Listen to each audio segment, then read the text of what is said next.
Au nom d'Allah, le miséricordieux, le très miséricordieux. Que la paix soit sur le plus noble des prophètes et des messagers, le bien-aimé d'Allah, Abul Qasim Muhammad. Qu'Allah prie sur toi, ô messager d'Allah, et sur les membres bons et purs de ta famille, depuis maintenant jusqu'au jour du jugement. Qu'Allah prie sur toi, ô mon maître, ô mon souverain, ô Aba Abdullah.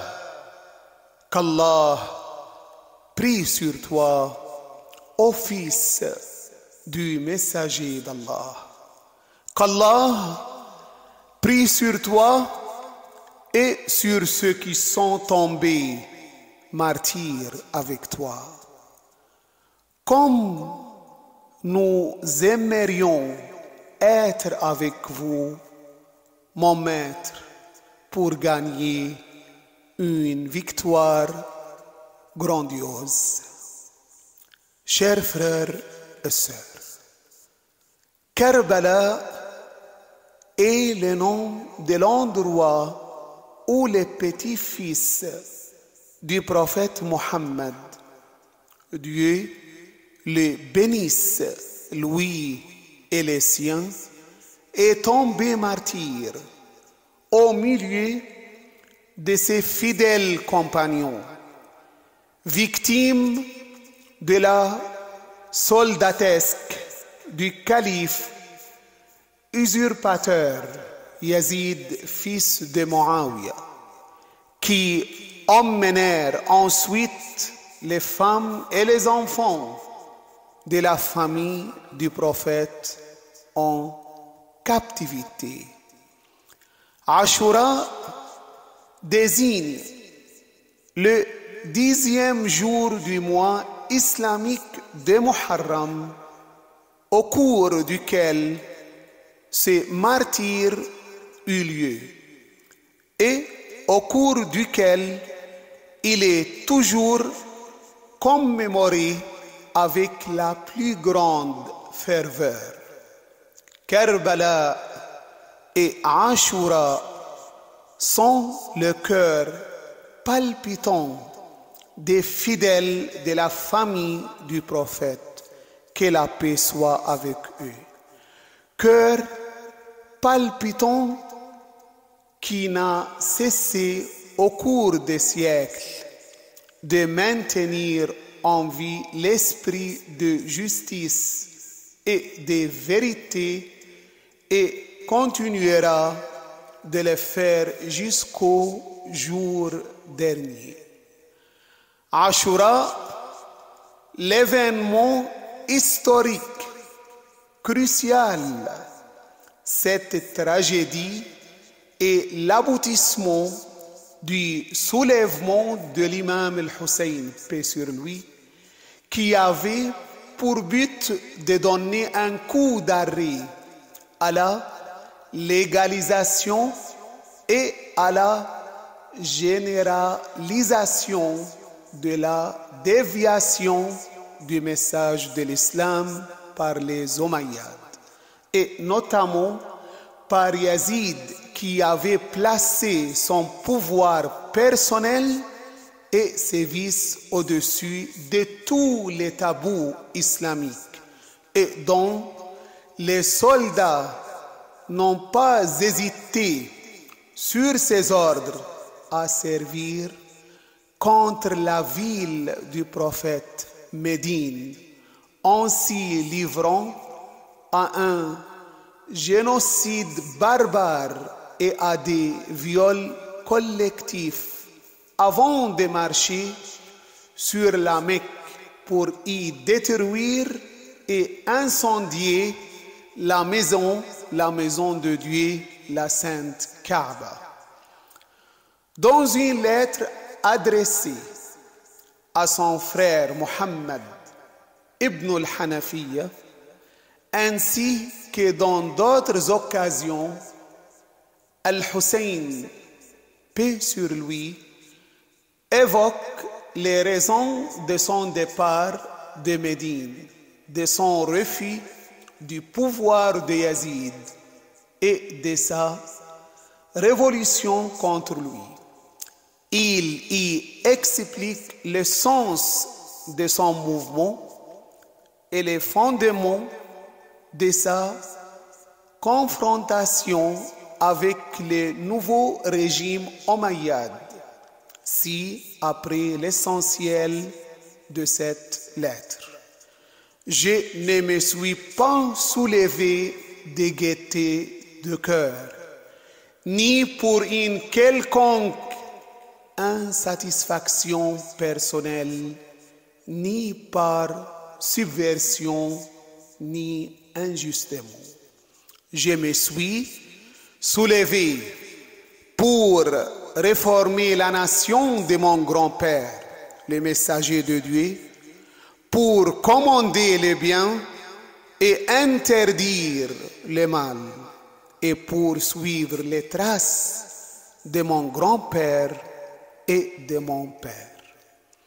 Préserver le message de l'islam et la tradition du prophète, tels sont les deux mots-clés de la révolution de l'imam al-Hussein, paix sur lui.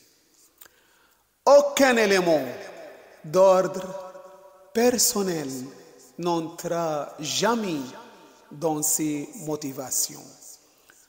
Quant à son refus absolu du pouvoir de Yazid, il l'a expliqué clairement. Yazid est un libertin qui ne cache pas son libertin alcoolique et un assassin de l'âme interdite. Quelqu'un comme moi ne saurait prêter serment d'allégeance à qui comme lui. Le gardien du message ne peut aucunement confier celui-ci à son transgresseur, rien de plus légitime. Chers frères et sœurs, de l'étude de la situation politique, économique et sociale de l'époque qu'avait vécu Al-Hussein, paix sur lui, il ressort que ce qui prévalait durant cette période du règne des Omeyyades, c'était, premièrement, le despotisme et le népotisme du pouvoir. En effet, une classe politique privilégiée, un parti tribal despotique a monopolisé le pouvoir tout au long de cette période. Il s'agit du parti omeyyade qui s'est réservé le pouvoir et l'administration s'est accaparé des biens de l'État en privant de la nation. L'État est devenu la chasse gardée des Omeyyades et leur propriété privée. Deuxièmement, les assassinats d'opposants, la terreur et le sang. Troisièmement, la dilapidation des biens de la nation et de la naissance d'une classe de riches dans une société où prévalait la pauvreté et les besoins. En outre, beaucoup de ceux qui occupaient des postes de responsabilité et des postes clés étaient incompétents. Quatrièmement, la déviation dans la conduite. La déviation s'est développée dans la vie publique et les manifestations de la corruption sociale commençaient à se généraliser dans la conduite des individus et des groupes.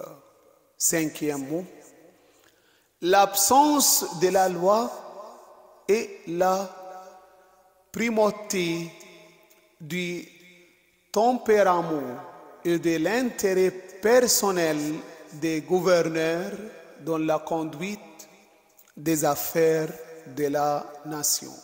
Sixièmement, la naissance d'une classe d'inventeurs et de falsificateurs de hadith et de déformateurs de la tradition du prophète que d'écoles théologiques telles que Al-Jabriya et Al-Murji'a dans le but de justifier et de légitimer la conduite politique déviationniste du pouvoir. Une lecture minutieuse de cette histoire convaincra tout observateur averti que la révolution d'Al-Hussein, paix sur lui, était une nécessité islamique historique et que les mobiles et les causes de cette révolution ont été engendrées par les conditions très détériorées dans lesquelles vivaient les musulmans et la nation. On pourrait résumer la révolution de l'imam al-Hussein, paix sur lui, ainsi. L'accomplissement d'un devoir grandiose, le retour de l'islam et de la société islamique sur la ligne juste, ou la révolution contre la déviation dangereuse par les moyens de l'ordonnance du bien et de l'interdiction du blâmable. Même elle est la concrétisation grandiose de l'ordonnance du bien et de l'interdiction du blâmable. Le résultat pouvant être l'instauration d'un gouvernement islamique ou le martyre. Et l'imam al-Hussein, paix sur lui, était prêt pour les deux résultats. Chers frères et sœurs, il n'y a pas de doute que l'imam al-Hussein, paix sur lui, a connu une défaite sur le plan militaire contre Yazid. Mais en vérité, c'est lui qui est sorti victorieux. Son échec était apparent, mais sa victoire réelle. Le maître des martyrs a été tué, mais sa doctrine, son école sont restées éternelles. Même sa mort a redonné vie à l'islam. Chers bien-aimés, l'expression tous les jours Ashura, toutes les terres Karbala est un mot d'ordre lourd de sens, même si souvent on les comprend mal. Certains croient que cela veut dire qu'il faut pleurer tous les jours, mais cela signifie autre chose. Karbala n'est pas limité à une terre particulière ni à des gens précis. La tragédie Karbala n'est pas l'effet exclusif de quelques 72 personnes, n'est pas réservé à une petite contrée géographique précise, mais concerne l'ensemble des contrées. Tous les pays doivent jouer ce rôle et tous les jours, nos peuples doivent se préoccuper de s'opposer à l'injustice et au despotisme. Que la paix soit sur toi, ô Aba Abdallah, ainsi que sur les âmes qui demeurent en ton seuil. Sur toi, de ma part, le salut d'Allah pour toujours, tant que j'existe et que dure la nuit et le jour. Que la paix soit sur Al-Hussein, sur Ali, fils d'Al-Hussein, sur les enfants d'Al-Hussein et sur les compagnons d'Al-Hussein. Louange à Dieu, Seigneur de l'univers.